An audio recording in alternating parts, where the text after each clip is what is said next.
सिंह है, ट्रेन नहीं चालू कर रहा है।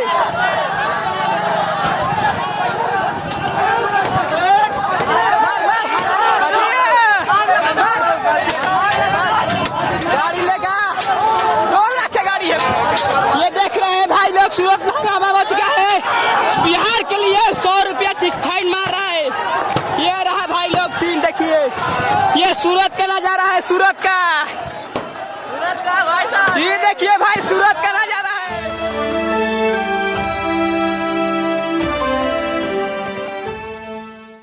नमस्कार दोस्तों, मैं हूं मंतोष और स्वागत करता हूं अपने बसंत बिहार न्यूज चैनल में आप सभी दोस्तों का।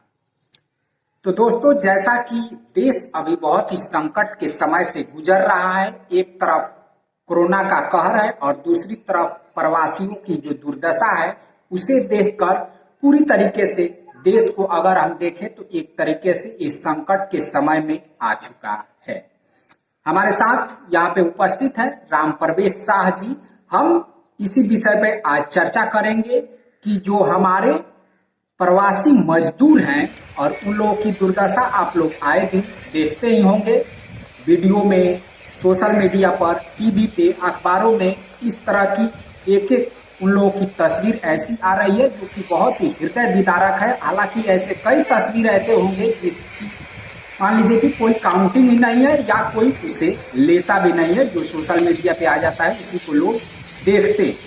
लेकिन अब हालांकि जो लॉकडाउन का समय है करीब 55-56 दिन बीत चुका है, लेकिन जो कोरोना का जो कहर है वो जारी है। अब लगभग 96,000 के पार जा चुका है। वो एक तरफ ठहर नहीं रहा है और दूसरी तरफ जो मजदूरों की समस्याएं हैं वो भी रुकने की नाम नहीं ले रही है। तो राम प्रवेश शाह जी, जो आज कोरोना का जहां तक समस्या है उससे कहीं विकट समस्या प्रवासी मजदूरों का सरकार के सामने बनता जा रहा है। इसमें आपको कहाँ लगता है कि सरकार से कहाँ चूक हो गई?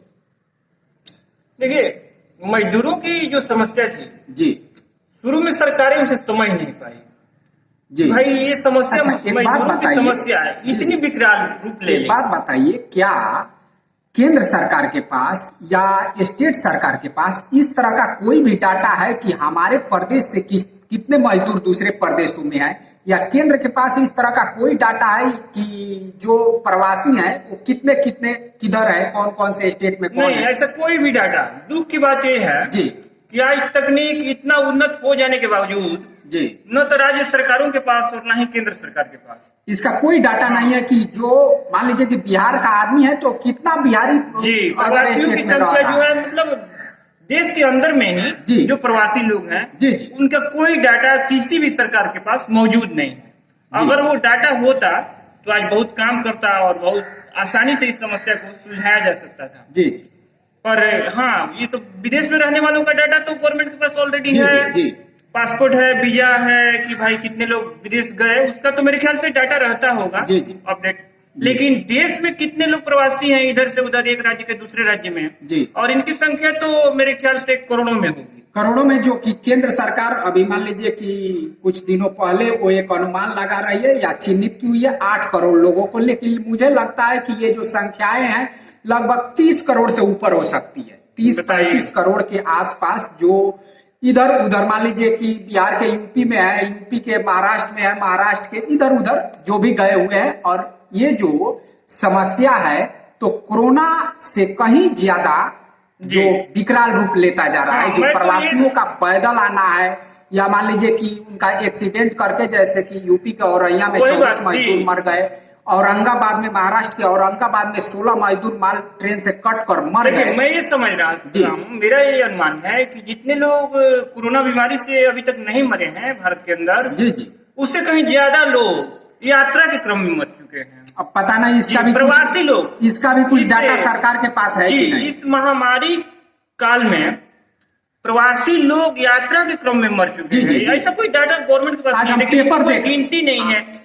देश के कोने कोने में लोग मर रहे हैं। बीमारी की तो गिनती है कि भाई बीमारी से ये मतलब कोरोना वायरस की वजह से इतने लोग मरे, उसका एक संकलित डाटा है। जी जी, पूरे राज्यों का हार्ट रेट अपडेट हो रहा है और आपको मीडिया में आ भी रहा है। जी जी, लेकिन इसका कोई डाटा नहीं है कहाँ कहाँ एक्सीडेंट हुआ, कितने लोग मरे। हाँ, मीडिया में तो आता रहता है बारी बारी से कहाँ घटना है, लेकिन मेरे ख्याल से बहुत सारी कोई कवरेज भी नहीं हो पाता। इकट्ठा उनको लोग कहा जाए कि भाई अगर कोई उसका डाटा दीजिए कि कितने लोग यात्रा के पीरियड में मरे हैं, तो इसका कोई उनके पास मुझे नहीं लगता है। लेकिन जहाँ तक मेरा अनुमान है, हालांकि बहुत लोग इस बात को समझ रहे होंगे कि इस बीमारी से जितने लोग नहीं मरे हैं उससे कहीं ज्यादा लोग यात्रा के क्रम में प्रवासी मजदूर मर चुके। कितने लोग उधर से आने के क्रम में मर गए या फिर अपने घर पहुंचकर, जैसा कि हम अभी पेपर देख रहे थे, उसमें एक अररिया में आया हुआ आदमी है जो कि वो मर गया है यात्रा में, थकान की वजह से वो मर गया। कुछ लोग ट्रेन की दूरी तय कर ले, उसके बाद बस से उनके घर जाना होता है, उस पीरियड में मर जाते हैं। कुछ लोग को पैदल ही जाना होता है, मतलब जहाँ वो आए ट्रेन से,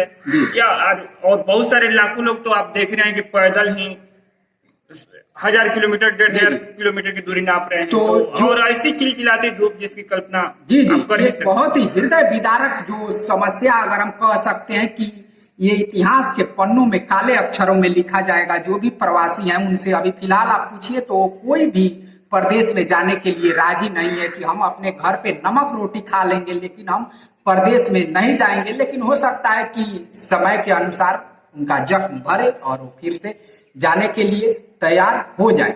देखिए, अब जो सरकार है, केंद्र सरकार, तो मान लीजिए कि अभी क्या आपको लगता है कि वो इतना चिंतित है मजदूरों को लेकर कि कोई ठोस कदम उठा सके एकाएक? देखिए, चिंतित तो जरूर है केंद्र सरकार जी। और ठोस कदम की जहां तक बात है तो देखिए, इसमें बात है कि बहुत सारी चीजें राज्यों के पास है, हैंड्स राज्यों के पास है। केंद्र सरकार अपना गाइडलाइन जारी कर रही है। अब तो आप सुन ही रहे हैं कि वो अप्लाई करने का और चिन्हित करने का बहुत सारे मैटर उन्होंने दे दिया है राज्यों के जिम्मे कि आप क्या खुलना चाहते हैं, क्या बंद करना चाहते हैं, इसका फैसला आप खुद ही कीजिए। और एक गाइडलाइन केंद्र सरकार अपनी तरफ से जारी कर रही है। उसके अलावा ये बात भी कर रही है कि आप लोग उसमें भी क्या खोलना चाहते हैं, क्या बंद रखना चाहते हैं, उसके लिए आप स्वतंत्र हैं। एरिया को भी आप चिन्हित कर सकते हैं कि किसी आप कंटेनमेंट जोन, रेड जोन, अगर जो भी है, ग्रीन और ऑरेंज। देखिए, अब यहाँ तक प्रवासियों के मामले में है तो मुझे तो ये लग रहा है कि भाई प्रवासियों के मैटर में तो केंद्र सरकार भी मतलब हाथ पैर पसार चुकी है। ठीक है, उसने परमिशन दे दिया कि जितनी जरूरी हो राज्यों को वो ट्रेनें चला सकती है। तो आप देख रहे हैं कि ट्रेनें तो आज लगभग 15 दिनों से चल रही हैं। अब उसमें इस रफ्तार से अगर मान लीजिए कि उन लोगों को लाया जाए, प्रवासियों को लाया जाए, तो मुझे लगता है कि 2-2.5 महीने लग जाएंगे उन लोगों को। और इतने दिनों में जो उनका शब्द तो पहले ही जवाब दे चुका था, ट्रेन चलाने के पहले ही। बहुत सारे लोग पैदल उस वक्त भी शुरू से ही आ रहे हैं, बहुत सारे लोग पैदल, साइकिल से, जैसे तैसे जुगाड़ करके आ रहे थे। उसके बाद जब ट्रेनें चलने लगी तो अभी लोग, कुछ लोग ट्रेन से, बहुत कम ही भाग्यशाली लोग हैं जिन्हें ट्रेनों में जगह मिल पाती है। लोग ट्राई करते रह जाते हैं कि भाई ऑनलाइन करना है, रजिस्ट्रेशन वगैरह का कहीं भी, बहुत सारे लोग थक हार कर पैदल रजिस्ट्रेशन घर आने के लिए कहीं भी अगर रजिस्ट्रेशन वगैरह कराना होता है तो वहां पे इतनी भीड़ उमड़ जाती है। मान लीजिए कि जैसा कि आप महाराष्ट्र में देख सकते हैं, दिल्ली में देख सकते हैं, सूरत में देख सकते हैं। सूरत में तो बहुत बड़ा अभी बाउंडर ही शुरू हो गया है।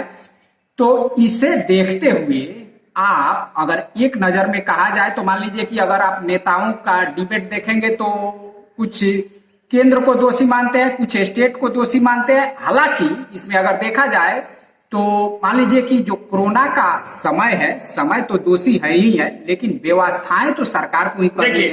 केंद्र सरकार की जहां तक आप बात कर रहे थे, मैं भी बोला, देखिए, केंद्र ने तो ये कह दिया कि भाई जितनी ट्रेनों की आवश्यकता होगी उतनी ट्रेनें में चलाने के लिए तैयार हूं। ठीक है, अब उसके बाद है कि राज्यों को अलाउ करना है कि भाई मेरे यहाँ से कितनी ट्रेनें जाएंगी। दूसरी बात, जो राज्य उन्हें बुला रहा है, जैसे कि मान लीजिए महाराष्ट्र, बिहार आ रहे हैं, तो बिहार की भी परमिशन चाहिए। महाराष्ट्र और महाराष्ट्र की भी परमिशन चाहिए। तैयार होगी कि हाँ हम भेजेंगे। इन दोनों में कोऑर्डिनेशन जब बन जाएगा तो ट्रेनें तो अवेलेबल है ही। केंद्र सरकार ने कहा भाई जितनी ट्रेनें चाहिए। कहीं पे कंपैरिजन हो पाना भी मुश्किल हो जा रहा है। मतलब सही कोऑर्डिनेशन होना। मान लीजिए कि अभी बंगाल में ममता सरकार है, वो बोल रही है कि नहीं, हमारे यहाँ कम से कम ट्रेनों को भेजा जाए। इसका बिहार सरकार भी पहले ऐसा बोल रही थी, लेकिन आज शायद नीतीश कुमार ने कहा है कि हम जितनी जल्द हो सके प्रवासियों को बुलाने की कोशिश करेंगे। देखिए, अगर आप देखेंगे तो यूपी के बाद बिहार ऐसा राज्य है तो जिसने ज्यादा से ज्यादा ट्रेनें अपने यहाँ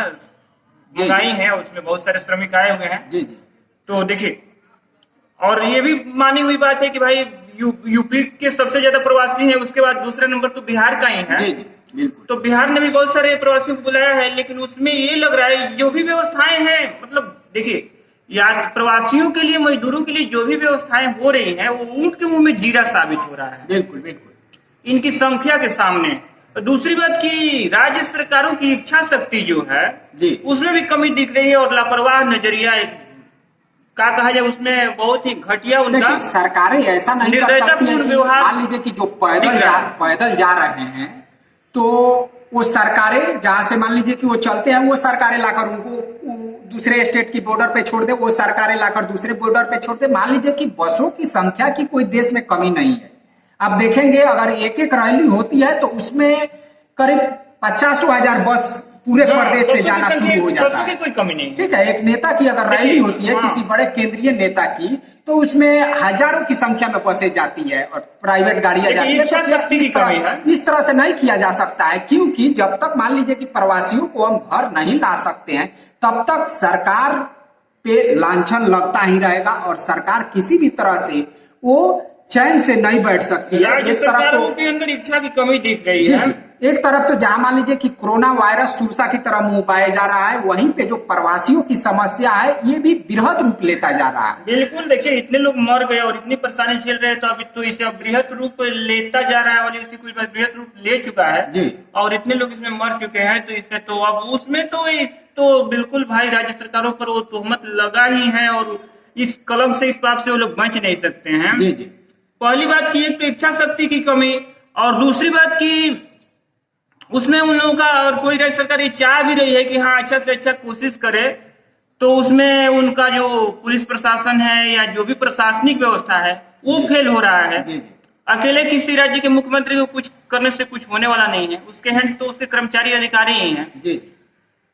तो देखिए उसमें ये लग रहा है कि भाई राज्य सरकारें जितना कुछ जिन्हें उतना जितना करना चाहिए था उसमें वो सफल नहीं हो पा रही हैं, उन्हें इच्छा शक्ति के बाद उसमें वो अपने कर्तव्य में फेल दिख रहे हैं। जी जी जी। और मान लीजिए कि केंद्र जो है वो काफी हद तक जो कर भी रहा है, लेकिन उसका करना मान लीजिए कि राज्यों के ऊपर जाकर डिपेंड हो जा रहा है। अप्लाई करना राज्यों का ही, राज्य ही कर सकते हैं, उनके ही हाथ में है ये सारी चीजें। जी, केंद्र अगर कुछ भी अलाउ कर दे, कुछ भी घोषणा कर दे। बहुत से जगहों पे या जनता पे या प्रवासी से हम लोगों की बातचीत होती है, जो कि मान लीजिए कि यहाँ पे बिहार पे आते हैं, तो योगी सरकार की काफी हद तक मान लीजिए कि सराहनीय भूमिका इसमें निभाते हैं। ठीक है, वहां पे वो लोग बोल रहे हैं कि भाई जो योगी सरकार है वहां पे बहुत अच्छी व्यवस्थाएं की हुई है। मैं बिहारी प्रवासियों की बात कर रहा हूँ, जिनकी मैंने उन लोगों का वीडियो बनाया। ये बात सही है। देखिए राज्य सरकार वो लोग बोल रहे हैं कि 1 नंबर की सरकार है जो योगी सरकार है। तो क्या योगी सरकार है तो वो इसमें व्यापक व्यवस्था करने में सफल रही है। देख लो, और कब के चले हैं? बाटली आए चले तो हम लोग अब 5-6 रोज हो गया। और रास्ते में कोई दिक्कत तो बहुत कुछ है। आप लोग सेवा कर रहे हैं, जो भी दिक्कत है जैसे अपना बिहार में दिक्कत है, और पुलिस वगैरह का दिक्कत हुआ? बहुत दिक्कत है। पुलिस रोक रही है, यहाँ प्रशासन बैठा होता है। जितना यूपी में योगी सरकार है वो जितना वहाँ प्रशासन बैठा रहा, हर जगह पर बैठा रहा, हर जगह पर पुलिस वहाँ बैठा रहे हैं, तो कोई प्रशासन नहीं बैठा रहा। कहाँ कोई बैठा रहा? पुलिस वहाँ पे कोई दिक्कत भी करती थी? नहीं, दिक्कत नहीं है, झूठ काला किसी को। और खाना वगैरह ऐसे मिल रहा है आप लोग? दिक्कत नहीं, सभी को प्रॉब्लम ही है। तो उधर योगी सरकार ने बढ़िया व्यवस्था की है। अरे वो ऐसा 1 नंबर स्थान में योगी सरकार, उसके वैसे सरकार कोई ना बाबा, वैसा सरकार कोई नहीं। हर चीज से आपको 10 टेक पर खाना, भोजन, पानी, हर चीज। मजदूरों के लिए इंतजाम की बात करें जी, तो तमाम राज्य सरकारों में का आप विश्लेषण करेंगे उनके कार्यों का, जी जी, तो उसमें योगी सरकार को आप प्रथम स्थान पर पाएंगे जी। कि प्रयास का जहां तक सवाल है, जी जी, तो देखिए योगी सरकार ने अपना 100% लगाया है इसमें। जी जी। प्रवासियों को सुरक्षित क्योंकि जो घर तक पहुंचाने में स्टेट से गुजर रहे हैं वो उसका गुणगान कर रहे हैं। जी, और मीडिया में दिख भी रहा है, प्रवासियों को सुरक्षित उनके घर तक पहुंचाने में योगी सरकार ने अपना 100% प्रयास किया है। जी। लेकिन देखिए इनकी संख्या, प्रवासियों की संख्या इतनी न ज्यादा है, इतना काफी है जी जी, कि लाख कोशिश के बावजूद भी यूपी में भी बहुत सारी व्यवस्थाएं असफल दिख रही हैं। जी जी जी। इस सब के बावजूद भी आप मतलब सारे प्रवासियों तक वो सुविधाएं वो इंतजाम पहुंच नहीं पा रहे हैं। और देखिए इसके कारण ये भी है पैमाना पे व्यवस्था जी, करना बड़ा इसके बावजूद कि एक हाँ, चुनौती कोई आसान कार्य नहीं है। देखिए इसका कारण एक ये भी है उत्तर प्रदेश के लिए कि जो भी आप पंजाब, हरियाणा और दिल्ली से मजदूर आएंगे वे उत्तर प्रदेश होकर ही आएंगे। जी, जी। भले ही वे उत्तर प्रदेश के हों या किसी अन्य राज्य के। उसके अलावा जो गुजरात, महाराष्ट्र के लोग आएंगे जी जी वो भी मध्य प्रदेश होते हुए उत्तर प्रदेश होकर ही आएंगे। जी जी बिल्कुल। जिसमें ये प्रवासी जो है तो ये हो गए बिहार, बंगाल, उड़ीसा या झारखंड के, तो उत्तर प्रदेश होकर ही आएंगे। तो देखिए उसमें तो उनको भी वो देखना होता है, उनके लिए भी इंतजाम कर रही है योगी सरकार। अब तो देखिए अब सरकारों के मैटर में आप कहेंगे राज्य सरकारों की बात, तो उसमें योगी सरकार ने अपना 100% दिया है। ये अलग बात है कि सब तक जो समस्याएं हैं वो बहुत विरहद है। जी, तो जितना उसमें व्यवस्था कर सकते हैं वो समस्याएं बहुत विरहद है। हाँ। लेकिन फिर भी योगी सरकार ने ये कोरोना काल में बहुत ही फेमस एक चेहरा बनकर वो उभरे हैं। उसने अपना मसीहा के रूप में जरूर उभरे हैं। 100% योगदान दिया है और जी, कोशिश किया है, जी, ये माना जा सकता है। जी तो चलिए अब लास्ट में हम आपसे पूछ लेते हैं कि क्या आपको लगता है कि और व्यापक पैमाने पे जो सरकार है वो प्रवासियों की लाने पे उनको विचार करना चाहिए और व्यवस्थाएं जल्द से जल्द करनी चाहिए? यही कहा जा सकता है। देखिए अब तो जो हो चुका सो हो चुका, जिन मजदूरों की जाने चली गई यात्रा अब कोरोना को वो लोग थोड़े देर के लिए भूल ही जाए जी, और प्रवासियों पे पूरी तरीके से वो लगन से लग जाए कि भाई यही प्रवासियों को पहले हम घर पहुंचा दे, उसके बाद से हम कोरोना से निपटते रहेंगे। जी यही बात मैं भी कहने वाला था जी कि कोरोना को थोड़ी देर के लिए भूल कर जी और प्रवासियों को सुरक्षित उनके घर पहुंचाने का कार्य जो है तो ये होना चाहिए। इसमें सरकारों को अपना 100% लगाना चाहिए, योगदान देना चाहिए, 100% प्रयास करना चाहिए ताकि उनकी सुरक्षित और सम्मानजनक उनकी यात्रा हो सके, उनके घरों तक पहुंचाया जाए। बिल्कुल, जब वो घरों तक आ जाएंगे, नहीं तो मान लीजिए कि वो राहों पे चलते रहेंगे, प्रवासी मरते रहेंगे, तो आप 20 लाख करोड़ दे दीजिए या 50 लाख करोड़ दे दीजिए, उससे इन प्रवासियों का कोई भला नहीं होने वाला है। हम लोग किसी भी सरकार से, पूरे भारत की सरकार से, जो स्टेट सरकार है या जो केंद्र सरकार है, वो थोड़े देर के लिए कोरोना को पूरी तरीके से भूल जाए और प्रवासियों को उनके घर तक पहुंचाए, चाहे जो भी युद्ध के स्तर पे हो तो वो पूरी तरीके से उनको घर तक पहुंचाए। उसके बाद से उनकी जो कोरोना की लड़ाई है वो लड़ते रहें, वरना हम कोरोना की लड़ाई तो भले ही जीत जाए मगर प्रवासियों की जो कष्टदायक या हृदय विदारक जो भी उन लोगों की कष्ट दुखदायी मान लीजिए कि वो मृत्यु हो रही है, ये बड़ा ही विराट रूप लेता जाएगा और उसके बाद से सरकार माथा पीटने लगेगी कि हमने ये क्या किया। तो ये देखिए जो समय के रहते की है इसमें जी जी वो अपने उस कलंक से बच नहीं सकती है, उस पाप से बच नहीं सकती जो उन्होंने किया है, जिन्होंने इसमें 100% अपना योगदान नहीं दिया है। कुछ लोग लाने से कतरा रहे थे, अपने उस कलंक से बच नहीं सकते जी। तो इस तरह से सरकारों को सोचना चाहिए और अभी भी समय है तो पूरी तरीके से युद्ध के साथ वो लोग जुट सकते हैं और इस जो प्रवासी मजदूरों की समस्या है उससे निजात पाया जा सकता है। उसके बाद से हम कोरोना से लड़ाई जारी रखेंगे और उससे हम जरूर जीतेंगे। उसका तो इंतजाम होता रहेगा जी। तो चलिए दोस्तों, इसी के साथ हम अपने वीडियो को यहीं पे समाप्त करते हैं। हम फिर मिलेंगे अगले वीडियो में अगले टॉपिक के साथ। तब तक के लिए नमस्कार।